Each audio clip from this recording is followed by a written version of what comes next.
मोमिनो, उन लोगों जैसे न होना जो कुफ्र करते हैं और उनके मुसलमान भाई जब अल्लाह की राह में सफर करें और मर जाएं या जिहाद को निकले और मारे जाएं तो उनकी निस्बत कहते हैं कि अगर वो हमारे पास रहते तो न मरते और न मारे जाते। ये इसलिए कि अल्लाह उन लोगों के दिलों में अफसोस पैदा कर दे। और जिंदगी और मौत तो अल्लाह ही देता है और अल्लाह तुम्हारे सब कामों को देख रहा है। और अगर तुम अल्लाह के रास्ते में मारे जाओ या मर जाओ तो जो मालो मता लोग जमा करते हैं उससे अल्लाह की बख्शिश और रहमत कहीं बेहतर है।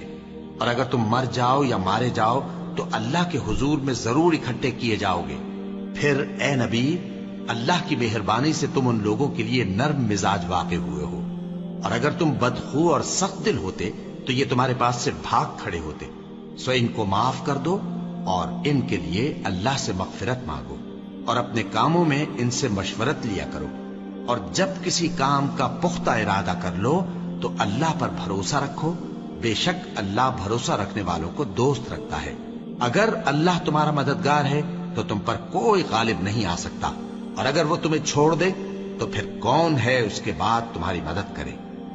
और मोमिनों को तो चाहिए कि अल्लाह ही पर भरोसा रखें। और कभी नहीं हो सकता कि कोई पैगंबर खयानत करे, और खयानत करने वालों को क़यामत के दिन खयानत की हुई चीज अल्लाह के रूबरू ला हाजिर करनी होगी। फिर हर शख्स को उसके अमाल का पूरा पूरा बदला दिया जाएगा और उनके साथ बेइंसाफी नहीं की जाएगी। भला जो शख्स अल्लाह की खुशनुदी का ताबे हो वो उस शख्स की तरह हो सकता है जो अल्लाह की नाखुशी में गिरफ्तार हो, और जिसका ठिकाना दोज़ख है और वो बुरा ठिकाना है। सब लोगों के अल्लाह के यहां मुख्तलिफ दर्जे हैं और अल्लाह उनके सब अमाल देख रहा है। अल्लाह ने मोमिनों पर यकीनन एहसान किया है कि उनमें उन्हीं में से एक पैगंबर भेजे जो उनको अल्लाह की आयतें पढ़ पढ़ कर सुनाते और उनको पाक करते और उन्हें किताब व हिकमत की तालीम देते हैं। और पहले तो ये लोग खुली गुमराही में थे। भला ये क्या बात है कि जब ओहद के दिन कुफ्फार के हाथ से तुम पर मुसीबत वाक़ हुई, हालांकि जंगे बद्र में उससे दुगनी मुसीबत तुम्हारे हाथ से उन पर पड़ चुकी है, तो तुम कहने लगे कि यह आफत हम पर कहां से आ पड़ी। कह दो कि ये तुम्हारी ही शामत आमाल है कि तुमने पैगंबर के हुक्म के खिलाफ किया। बेशक अल्लाह हर चीज पर कादिर है। और जो मुसीबत तुम पर दोनों जमातों के मुकाबले के दिन वाक़ हुई सो अल्लाह के हुक्म से वाक़ हुई, और उससे ये मकसूद था कि अल्लाह मोमिनों को अच्छी तरह मालूम कर ले और मुनाफिकों को भी मालूम कर ले। और जब उनसे कहा गया कि आओ अल्लाह के रास्ते में जंग करो या काफिरों के हमलों को रोको, तो कहने लगे कि अगर हमको लड़ाई की खबर होती तो हम जरूर तुम्हारे साथ रहते। ये उस दिन ईमान की निस्बत कुफ्र से ज्यादा करीब थे। मुंह से वो बातें कहते हैं जो इनके दिल में नहीं है, और जो कुछ ये छुपाते हैं अल्लाह उससे खूब वाकिफ है।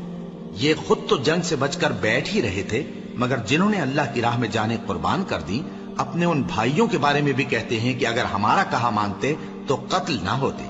कह दो कि अगर सच्चे हो तो अपने ऊपर से मौत को टाल देना। जो लोग अल्लाह की राह में मारे गए उनको मरे हुए न समझना, वो मरे हुए नहीं है बल्कि अल्लाह के नजदीक जिंदा हैं और उनको रिज्क मिल रहा है।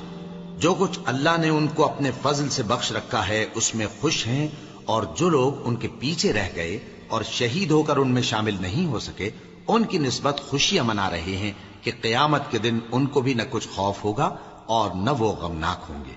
और अल्लाह के इनामात और फजल से खुश हो रहे हैं, और इससे कि अल्लाह मोमिनों का अज्र जाया नहीं करता।